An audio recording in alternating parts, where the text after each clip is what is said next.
1995년 푸에르토리코에서 전 세계를 경악에 빠뜨린 엽기적인 사건이 발생한 거죠.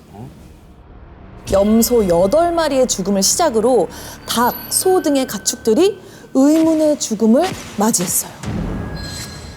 와, 어떻게 100마리가 하룻밤에.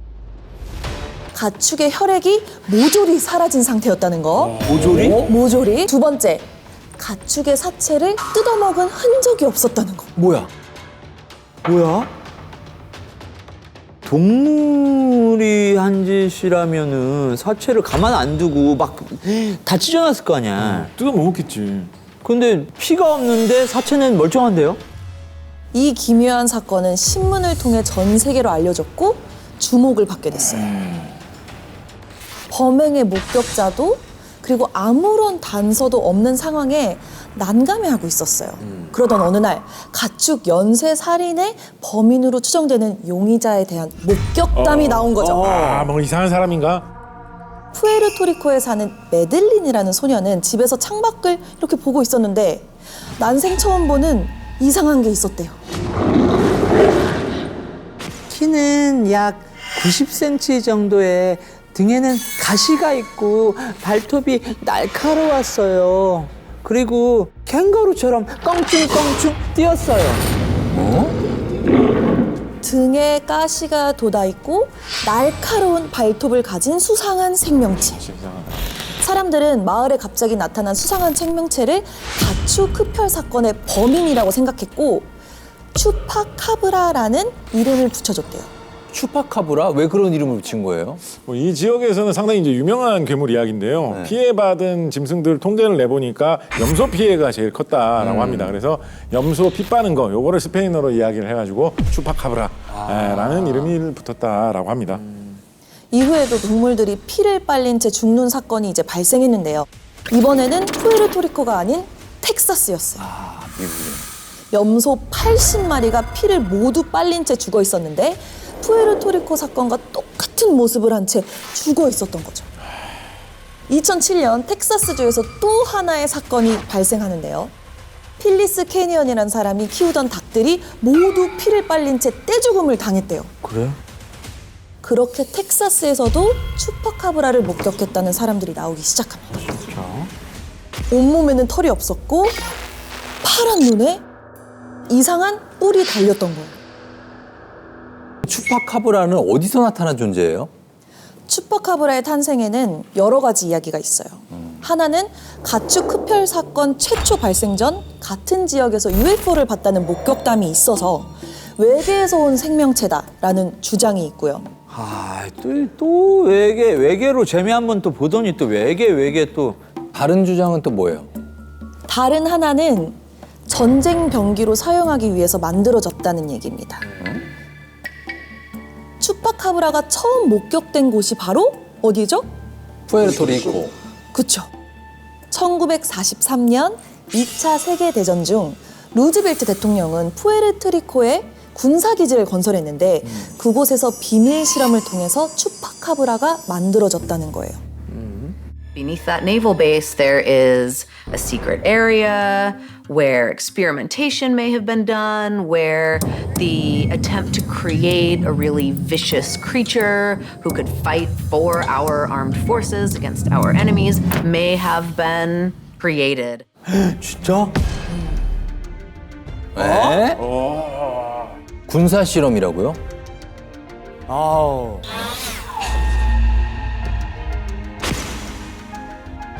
모두에게 궁금한 존재, 추파카브라. 대체 어디에서 온 괴생명체인 건지, 정말 존재하는 건지. 아주 정교한 기술을 가진 외계 생명체. 그러니까 외계 생명체가 와서 뭔가 측정을 하기 위해서 피만 뽑아갈 수 있다는 거죠. 1997년 네스호 주변을 운전하고 가던 리처드라는 사람은 이 호수에서 무언가를 발견하고 사진을 한 장 찍었습니다. 설마. 뭐예요? 뭔데요? 뭐가 튀어나와 있는데 좀? 머리인가? 뭐가 있네. 꼬리일 수도 있을 것 같아요. 이 네스호에는 아주 오래전부터 전설이 하나 내려오고 있는데 네소의 괴물이 살고 있다라고 하는 거죠. 이 네소에 살고 있는 괴물의 정체는 바로 네시. 네시. 이거 유명하잖아요. 네스호의 괴물 이렇게 목이 길고 그렇죠. 약간 공룡, 초식 공룡같이. 공룡처럼 생겨서 어마어마하게. 물에서 이렇게 헤엄치고 다니면서 네. 그거 들어본 괴물인데. 진짜 네스호에는 네시라는 괴물이 살고 있을까요? 1952년 네시에 대한 확실한 증거는 없지만 이 암시할 수 있는 유명한 사건이 하나 있었습니다. 시속 200마일의 속도로 달리던 그는 어머, 뭐 부딪혔네? 어머. 그러니까 물에 아무것도 없는데 갑자기 저렇게 뭐 부딪힌 것처럼. 물에서 무언과 충돌을 해서 이 사망을 하게 되는 사건이 발생을 했습니다. 이 사고를 본 사람들은 네시의 짓이다라고 생각을 했는데요. 이 존컵과 충돌한 건 정말 네시가 맞을까요? 만약에 네시였다고 하면 저 정도의 빠른 걸 부딪혔으면 네시한테도 충격이 있었겠죠. 아 맞아. 그러면은 뭐 피라던가 그렇지. 아니면 뭐 그런 어떤 뭐 흔적들이 함께 발견되지 않았을까. 그러면은 내시가 아닐 수도 있잖아요.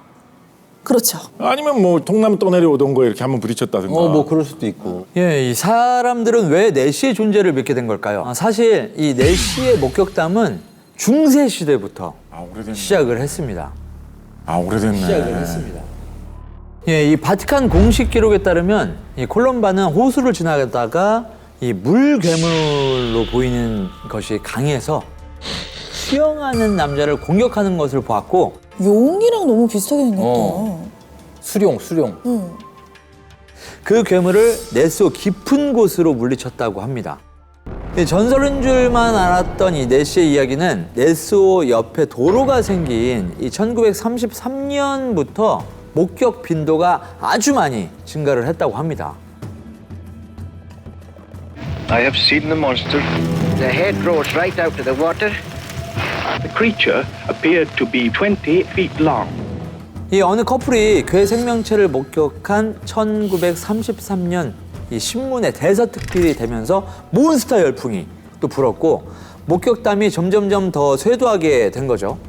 자, 지난 100년 동안 네스호 괴물을 목격한 사례가 수천 건에 달했지만 네시는 아직까지 자신의 온전한 모습을 드러내고 있지 않다고 합니다.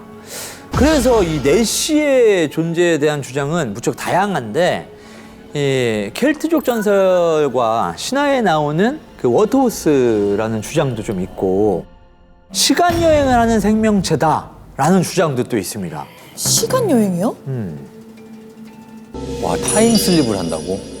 그 네스호의 공간이 참신하네 시간 여행. 그런데 호수에 이렇게 큰 생명체가 있으면 더 확실한 증거가 좀 발견되지 않았을까요? 2020년 9월에 누군가 이거 초음파 탐사기를 가지고 조사를 한 적이 있나 봐요. SO에서 한 10m 길이의 물체가 초음파 영상에 이제 물속에 있는 채로 보인 거죠. 이 초음파 영상으로는 뭔가 큰 게 있구나라는 거 정도는 알 수가 있지만 이게 뭐 네스인지 뭐 생명체인지 뭔지 명확하게 단정 지을 단계는 아닌 것 같습니다. 그러면 그 네스호 안을 직접 탐사해 볼 수도 있잖아요. 그래요. 그래서 시도를 했습니다. 하지만 이 네스호의 물이 너무 탁해요. 너무 탁해. 그래서 조금만 들어가도 이 한 치 앞을 확인할 수 없을 정도로 탁한 물 상태예요. 그렇기 때문에 결국 이 네시의 존재는 직접 찾지는 못했다고 합니다. 저는 충분히 가능성이 있다고 봅니다. 예. 바다에서도 대왕 오징어 아까 나왔지만 그 보기 전에는 이랬잖아요. 근데 그런 애들이 생각보다 지능도 높고 그래가지고 잘 안 나타나요. 예. 전 세계의 웬만한 큰 강이나 웬만큼 큰 호수에는 저마다 그 버전의 네시들이 다 있거든요. 그럼요. 그래서 우리나라에서는 정말 유명했던 이야기로 양산, 밀양, 요 경상남도 지역에서 큰 홍수가 나가지고 취재 기자가 그 홍수 피해를 조사를 하려고 갔다라는 거예요. 그런데 홍수 났는데 복구는 안 하고 있고 왜 저기 사람들 다 몰려 있을까? 취재 기자가 갔더니 그 마을 사람들이 뭐라고 얘기를 했느냐? 깡처리가 나타나가지고 물 속에서 지금 요동을 치고 있는데 얘가 요동을 칠 때마다 물이 1m 정도 올라갔다 내려갔다 하고 있다. 대한민국 시대도 있거든요. 진짜. 그래서 이 약간 한국 버전, 경상남도 버전 내시 아니냐? 아니 낙동강 깡처리. 낙동 깡처리. 괜찮네. 이 수많은 목격담과 전설로 내려오는 네스호의 괴물. 야, 이 네시는 정말 실존하는 괴 생명체일까요?